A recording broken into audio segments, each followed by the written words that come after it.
Baik, Assalamualaikum warahmatullahi wabarakatuh. Sebelumnya, perkenalkan nama saya Muhammad Akmal Azizan dengan NRP 23 2024 030 dari Prodi Teknik Geodesi Tinas. Hari ini saya akan membahas soal UTS dari mata kuliah penginderaan jauh. Untuk materi pertama ada di sub CPMK 1.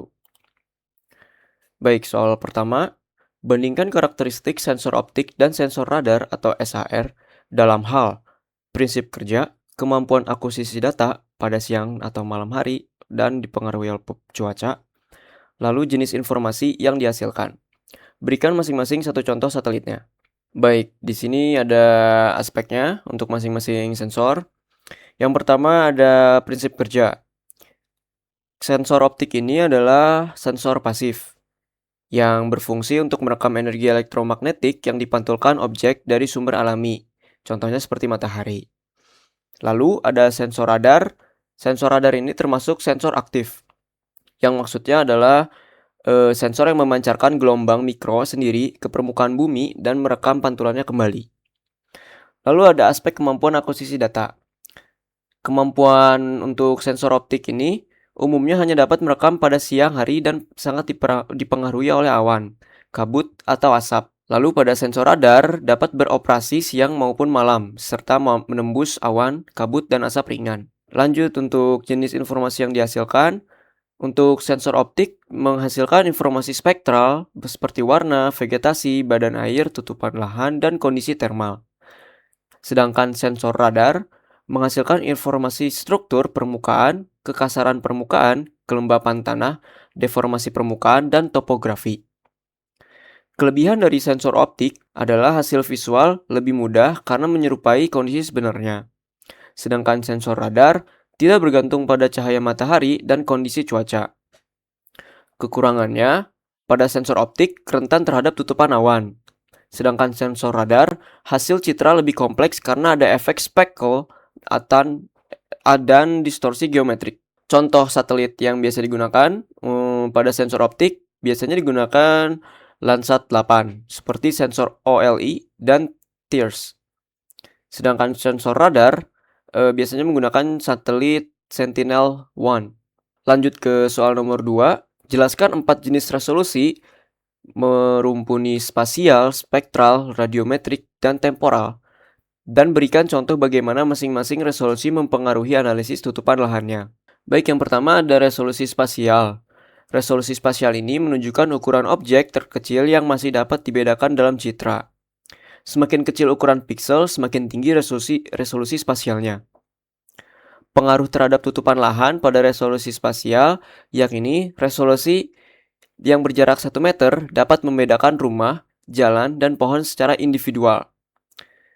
Dan juga resolusi 30 meter atau Landsat hanya mampu mengidentifikasi area permukiman atau hutan secara umum. Contohnya, seperti pemetaan bangunan yang biasanya membutuhkan resolusi yang tinggi, dan pemetaan tutupan lahan regional yang membutuhkan resolusi sedang. Lanjut pada resolusi spektral, menunjukkan kemampuan sensor membedakan panjang gelombang elektromagnetik yang berbeda. Semakin banyak dan semakin sempit band yang dimiliki sensor, semakin tinggi resolusi spektralnya. Pengaruh ke tutupan lahan seperti memungkinkan pemisahan vegetasi, air, tanah, terbuka, dan permukiman. Dan juga band NIR sangat membantu membedakan vegetasi sehat dan tidak sehat. Contohnya seperti pada hutan mangrove dapat dibedakan dari vegetasi darat menggunakan karakteristik spektralnya. Lalu yang ketiga ada resolusi radiometrik. Resolusi radiometrik menunjukkan sensitivitas sensor terhadap perbedaan energi elektromagnetik yang diterima. Pengaruh terhadap tutupan lahannya, yakni resolusi radiometrik tinggi mampu membedakan variasi kecerahan yang sangat kecil. Dan juga dapat membantu mendeteksi perbedaan tingkat kesehatan vegetasi atau kelembapan tanah. Contoh di lapangannya, hutan yang sedikit mengalami stres, kekeringan, masih dapat dibedakan dari hutan sehat. Lalu yang terakhir, ada resolusi temporal. Resolusi temporal menunjukkan seberapa sering sensor merekam wilayah yang sama.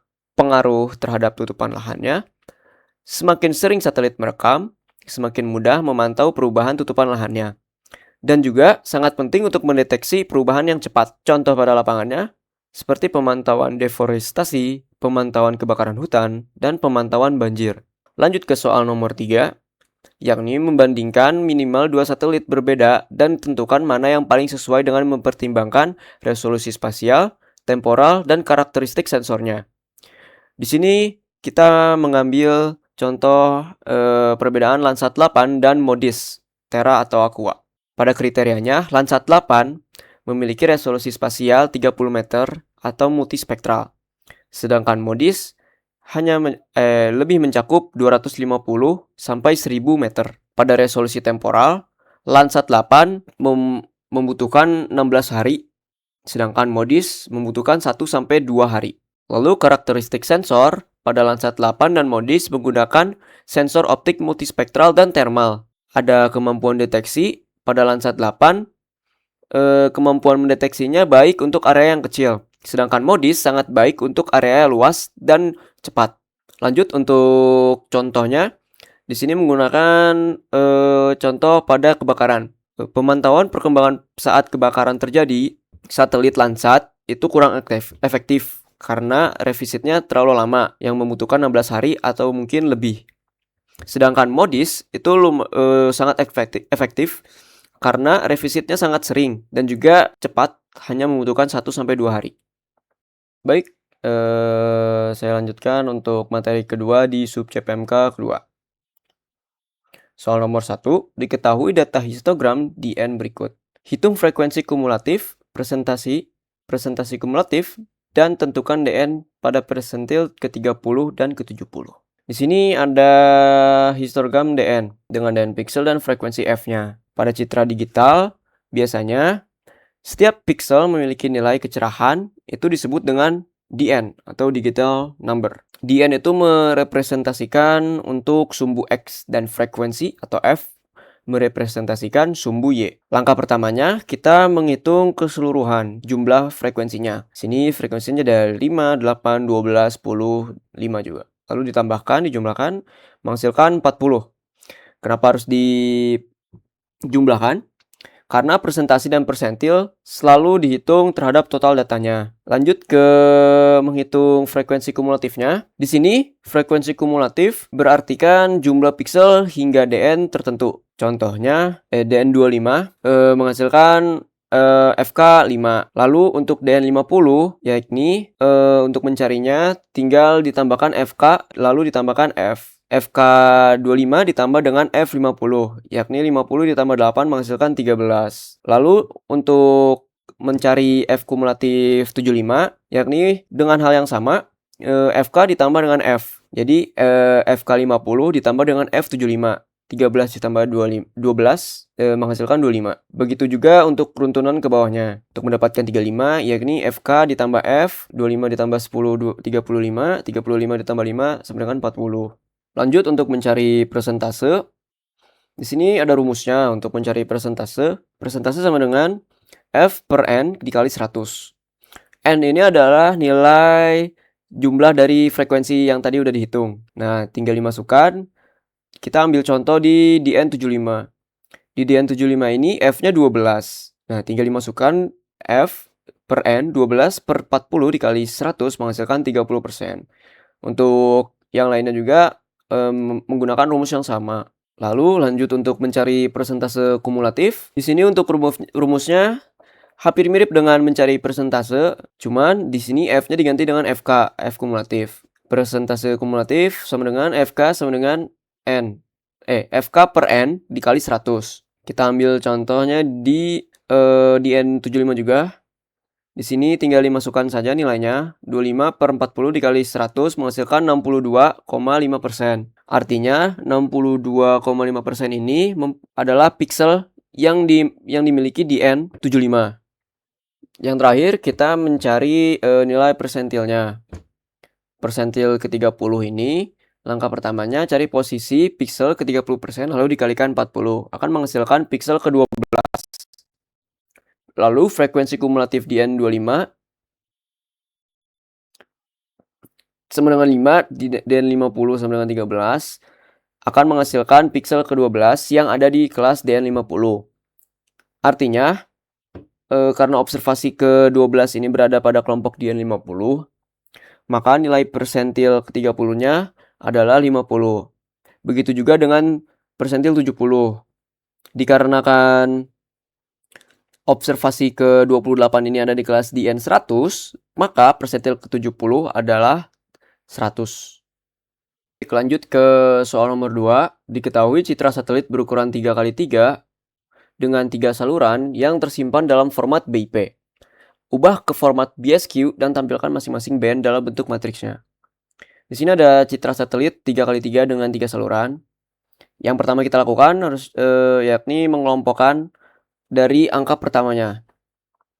Jadi pada band pertama mengambil angka pertama ini 10. Lalu lanjut ke lompat ke dua angka berikutnya, yang ini 40. Lalu lanjut ke 70. Begitu juga untuk kerentanan angka-angka lainnya. Untuk band pertama, ini ada 10, 40, 70, 15, 45, 75, 17, 47, dan 77. Lalu lanjut ke band kedua. Sama seperti band pertama, kita harus mengelompokkan dan mengambil angka pertamanya. Seperti 20, 50, 80, 25, 55, 85, 27, dan seterusnya. Setelah itu, ubah ke format BSQ dan ubah untuk bentuk matriksnya. Nah, di sini ini udah diubah ke format BSQ dan berbentuk matriks.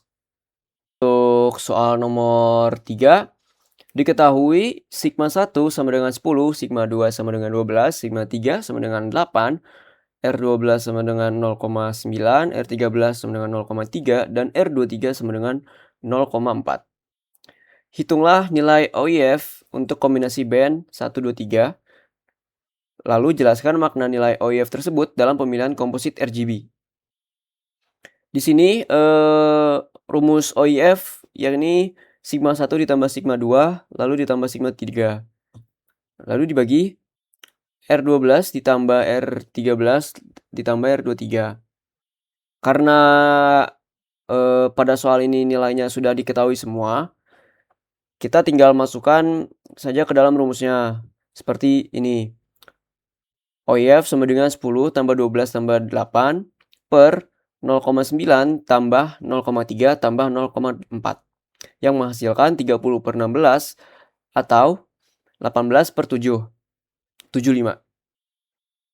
Nah, makna OIF ini, OIF digunakan untuk memilih kombinasi band RGB terbaik.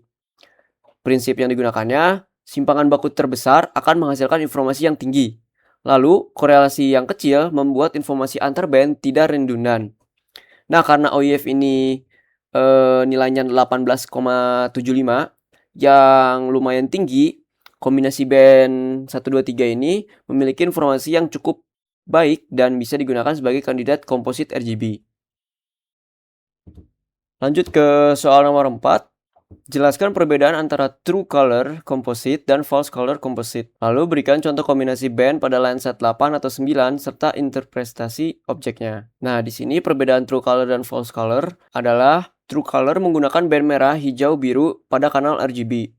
Sedangkan false color menggunakan minimal satu band di luar spektrum tampak. True color juga warnanya tuh mendekati warna yang dapat dilihat oleh manusia. Sedangkan false color ini warnanya tidak sesuai. Dan juga true color mudah diinterpretasikan secara visual. Sedangkan false color lebih baik untuk analisis vegetasi, air, kebakaran, dan geologi. Contoh kombinasinya pada Landsat 8 atau 9, true color memiliki kode RGB 432. Ya ini band 4 merah, band 3 hijau, dan band 2 biru. Yang akan menghasilkan visual vegetasi yang berwarna hijau, air yang berwarna biru gelap, dan permukiman yang berwarna abu-abu. Nah, pada false color, kode RGB-nya adalah 543. NIR untuk vegetasinya. Kenapa vegetasinya berwarna merah? Karena vegetasi itu kuat memantulkan NIR. Dan juga NIR itu ditempatkan pada kanal yang berwarna merah. Maka dari itu vegetasi akan tampak berwarna merah terang dan akan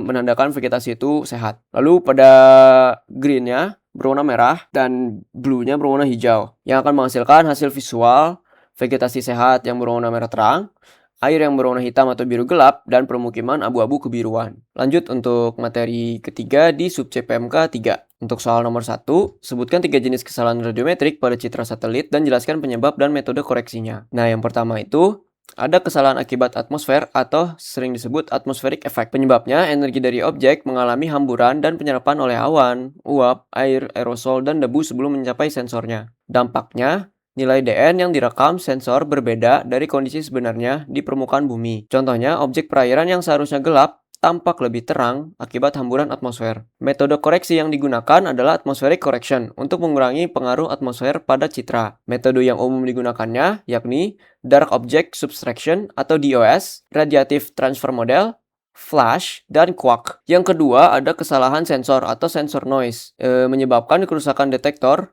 perbedaan sensitivitas antar detektor, dan gangguan elektronik. Dampak yang dihasilkan adalah muncul stripping, bending, dan garis-garis pada citra. Contohnya pada citra Landsat, lama sering menunjukkan garis vertikal terang dan gelap. Metode koreksi yang digunakan yakni sensor calibration untuk menyeragamkan respon detektornya. Metode yang digunakan de-stripping, relative calibration, dan absolute calibration. Yang ketiga, kesalahan akibat sudut penyinaran matahari. Penyebabnya perbedaan sudut datang sinar matahari akibat waktu perekaman, musim, dan letak lintangnya. Dampak yang dihasilkan adalah objek yang sama dapat memiliki nilai DN berbeda. Contohnya, pada hutan yang direkam pada pukul 9 dan pukul 1 menghasilkan nilai reflektansi yang berbeda. Metode koreksi yang digunakan adalah sun angle correction atau reflectance correction. Lanjut ke nomor 2. Sebuah citra mengalami distorsi geometrik akibat kesalahan posisi satelit. Jelaskan penyebab umum distorsi geometriknya dan uraikan langkah koreksi menggunakan GCP dan transformasi polinimial orde 1. Penyebab distorsi geometrik biasanya ada perubahan posisi satelit, mengganggu gravitasi atmosfer atas, dan ketidakstabilan orbit, menyebabkan pergeseran posisi objek pada citra. Lalu ada perubahan sikap satelit atau attitude. Gerakan roll, pitch, dan yaw membuat citra tampak miring atau terdistorsi. Lalu ada rotasi dan kelengkungan bumi. Rotasi bumi dan bentuk elipsoid menyebabkan posisi piksel tidak tepat saat diproyeksikan ke bidang datar. Yang terakhir ada relief terrain. Perbedaan elevasi menimbulkan displacement sehingga objek tinggi seperti gunung dan gedung tampak bergeser dari posisi sebenarnya. Untuk langkah-langkah koreksi, yang pertama menentukan GCP atau ground control point-nya. Memilih titik yang koordinatnya diketahui akurat, seperti persimpangan jalan, jembatan, lalu sudut bangunan dan monumen. Lalu menyebarkan GCP tersebut. GCP ini harus tersebar merata pada citra. Minimal ada 4-6 titik untuk transformasi orde pertama. Habis itu, menghitung transformasi affine orde 1. Menggunakan koordinat citra dan koordinat sebenarnya. Lalu memperbaiki translasi, rotasi, skala, dan shear. Yang keempat, menghitung RMSE. Ini tuh untuk mengevaluasi ketelitian transformasinya. Semakin kecil RMSE, semakin baik. Umumnya RMSE itu lebih kecil dari 1 piksel akan dianggap baik. Lalu yang kelima ada resampling, mengisi kembali nilai piksel setelah transformasi. Metode yang biasa digunakan adalah nearest neighbor, nilai asli tetap, cocok untuk klasifikasi. Lalu ada bilinear interpolation, hasilnya lebih halus, dan cubic convolution, paling halus dan komputasinya lebih besar. Hasil akhirnya adalah citra memiliki koordinat yang benar dan dapat dioverlay dengan peta lain, dan juga digunakan untuk analisa spasial. Untuk nomor 3, sebuah piksel citra Landsat 9 dengan band 3 memiliki nilai digital number sebesar 100. Diketahui parameter kalibrasi sebagai berikut. Hitung nilai radians untuk piksel tersebut dan jelaskan langkah-langkah umum untuk mengubah radians menjadi reflectance. Nah, pada soal ini parameternya sudah sesuai dengan rumus yang diberikan. Jadi, kita tinggal masukkan saja nilai-nilai parameter ke dalam rumusnya. Rumus yang digunakan adalah lambda sama dengan L min ditambah L max dikurang L min per QC L max dikurang QC L min. Lalu dalam kurung dn dikurang QC L min. Nah, jika sudah dimasukkan parameter nilai-nilainya akan berbentuk seperti ini. Lalu tinggal dijumlahkan saja akan menghasilkan lambda radiansnya sebesar 7,843. Nah, untuk langkah umum mengubah radians menjadi reflectance biasanya bisa melakukan mengkonversikan dn menjadi radians. Lalu, mengambil parameter metadata seperti SUN, sudut matahari, jarak matahari, dan bumi. Menggunakan persamaan reflectance dan menghasilkan nilai reflectance yang telah dinormalisasi terhadap kondisi pencahayaan matahari. Tujuannya adalah memperoleh nilai yang lebih representatif terhadap karakteristik objek di permukaan bumi dan memungkinkan perbandingan antar citra pada waktu yang berbeda. Sekian dari saya untuk menjelaskan materi-materi pada ETS pertama mata kuliah penginderaan jauh. Sekian dari saya untuk pemaparan materi ETS 1 mata kuliah penginderaan jauh. Mohon maaf jika ada salah kata dan mungkin cara menjelaskan saya agak berbata-bata dan terdengar tidak jelas. Terima kasih. Wassalamualaikum warahmatullahi wabarakatuh.